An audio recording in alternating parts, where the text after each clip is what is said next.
اعوذ باللہ من الشیطان الرجیم بسم اللہ الرحمن الرحیم الحمدللہ رب العالمین والصلاة والسلام علی سید الانبیاء والمرسلین وخاتم النبیین اللہم صلی علی سیدنا و مولانا محمد سید الابرار و نور الانوار و سر الاسرار وعلی آلہ و اصحابہ اجمعین۔ معزز ناظرین، السلام علیکم ورحمۃ اللہ وبرکاتہ۔ جاذب پبلیکیشنز میں خوش آمدید۔ میں محمد سعید جاذب آپ کی خدمت میں حاضر ہوں۔ تعلیم القرآن کا سلسلہ جاری ہے اور میں آپ کی خدمت میں سورہ بقرہ کی تفصیلات و تشریحات پیش کر رہا ہوں۔ سورہ بقرہ کی آیت نمبر 30 اور اس کی آج قسط نمبر 3 آپ کی خدمت میں پیش کروں گا۔ اس آیت میں اللہ تعالیٰ نے فرمایا اذ قال ربک للملائکۃ انی جاعل فی الارض خلیفہ قالوا اتجعل فیہا من یفسد فیہا ویسفک الدماء ونحن نسبح بحمدک ونقدس لک قال انی اعلم ما لا تعلمون۔ اور جیسا کہ میں نے عرض کیا تھا کہ اس آیت میں اللہ تعالیٰ نے جو فرمایا ہے اس کے مطابق اللہ تعالیٰ نے اپنا ارادہ عالیہ فرشتوں کے سامنے ظاہر کیا کہ میں کس طرح ایک نئی مخلوق تیار کرنے والا ہوں، اور فرشتوں نے اپنے تحفظات کا اظہار کیا۔ لیکن اللہ تعالیٰ نے فرمایا کہ جو میں جانتا ہوں وہ تم نہیں جانتے، اور اس کے بعد اللہ تعالیٰ نے عزازیل کو زمین سے مٹی لانے کا حکم دیا۔ یہاں پر ایک بات واضح کر دینا بہت ضروری ہے کہ مفسرین اور مورخین میں یہاں اختلاف ہے کہ زمین سے مٹی کون لایا تھا۔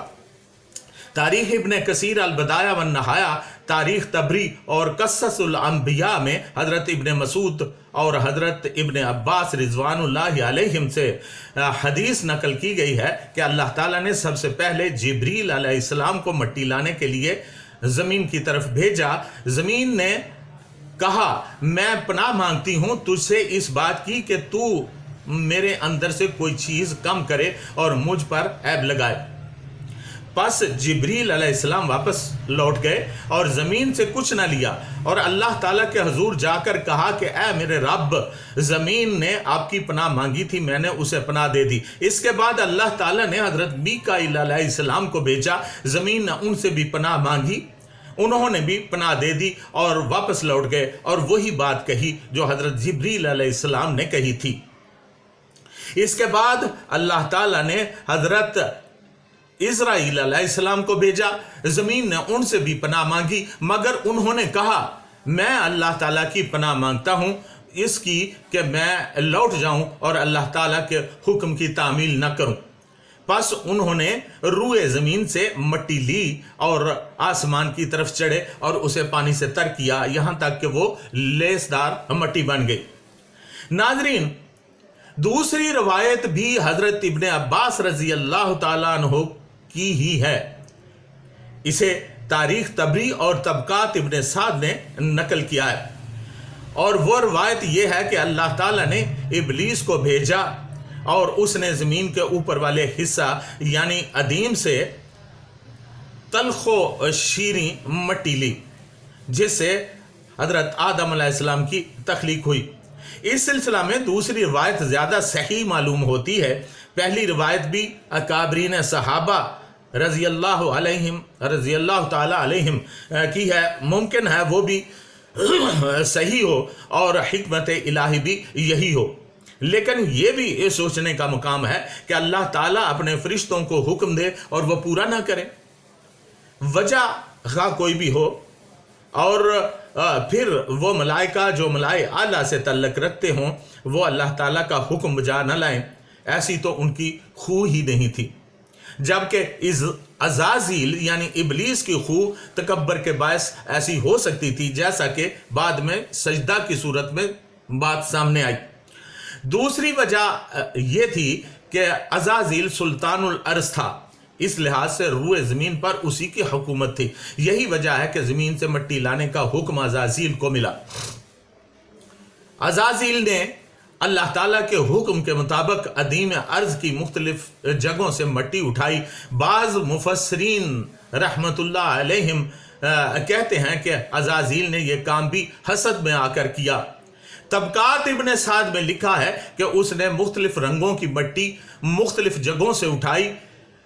ظاہر ہے کہ ایسی مٹی میں مختلف خاصیتیں ہوں گی. پھر عزازیل نے یہ مٹی اللہ تعالیٰ کے حضور پیش کر دی. اللہ تعالیٰ نے اپنے ہاتھوں سے اس مٹی میں پانی اور ہوا ملا کر ایک خمیر تیار کیا. تخلیق آدم علیہ السلام 5 مراحل سے گزری. قرآن مجید نے ان مراحل کا بیان کیا ہے.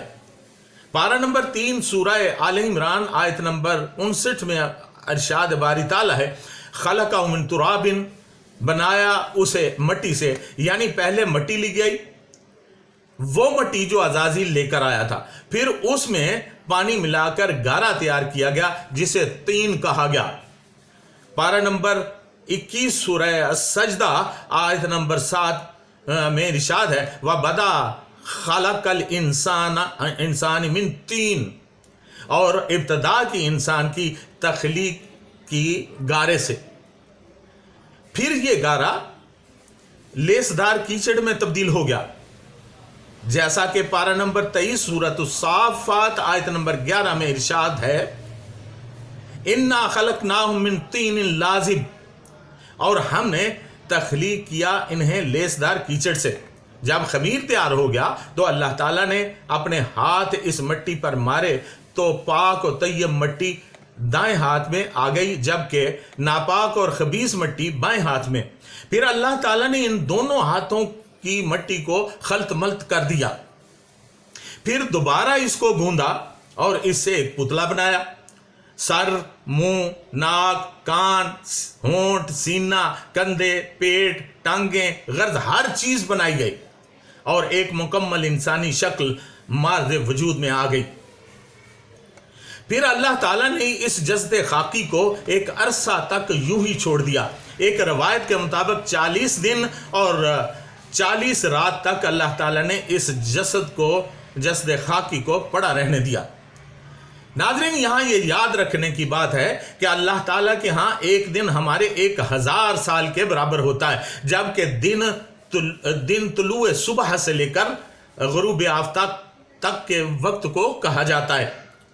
پارہ نمبر 21 سورہ السجدہ آیت نمبر 5 میں دن کی طوالت یوں بیان کی گئی ہے یوم کان مقدارہ الف سنہ، ایک دن 1000 سال کی مقدار کے برابر ہے. خمیر کا وقت 40 دن اور 40 رات بتایا گیا ہے، تو اس کا مطلب یہ ہوا کہ ایک رات بھی 1000 سال کے برابر ہوئی. یعنی رات اور دن ملا کر کل وقت 2000 سال کے برابر ہوا. اس طرح 40 دن اور 40 رات کا کل وقت تقریباً 80,000 سال بنتا ہے. اس عرصہ میں اس جسد خاکی میں کھنکھناہٹ اور کھوکھلا پن پیدا ہو گیا. کھنکھنانا کا لفظی مطلب بجانا ہوتا ہے، جھنکارنا، کھڑکانا بھی. جیسے وہ 2 ٹھیکریوں کو آپس میں ٹکرایا جائے تو جو آواز پیدا ہوگی اسے کھنکھناہٹ کہا جاتا ہے. اور کھوکھلا کا لفظی مطلب بھی خالی ہے، یعنی پولا، یعنی بے مغز ہونا. اب اگر کسی خالی برتن کو ٹھونکا جائے تو اس کی آواز سے پتہ چلے گا کہ یہ اندر سے خالی ہے. بس اسی آواز سے کھوکھلے پن کا احساس ہوگا. قرآن کریم نے ان دونوں کیفیات کو بیان کیا. پارہ نمبر 14 سورہ الحجر آیت نمبر 26 میں ارشاد ہے وَلَقَدْ خَلَقْنَا الْإِنسَانَ مِنْ طِینٍ مِنْ حَمَإٍ مَسْنُونٍ، اور بے شک ہم نے پیدا کیا انسان کو کھنکھناتی مٹی سے جو پہلے بدبودار گارا تھی، اور 5ویں مرحلے میں اسے ٹھونک بجا کر دیکھا گیا. جیسا کہ پارہ نمبر 27 سورہ الرحمن آیت نمبر 14 میں ارشاد باری تعالیٰ ہے خلق الانسان من صلصال کالفخار وخلق الجان من مارج من نار، اور پیدا کیا انسان کو بجنے والی مٹی سے ٹھیکری کی مانند. اس طرح ان 5 مراحل سے تخلیق آدم کی تکمیل ہوئی. ناظرین، نسل انسانی بھی 5 مراحل سے گزرتی ہے.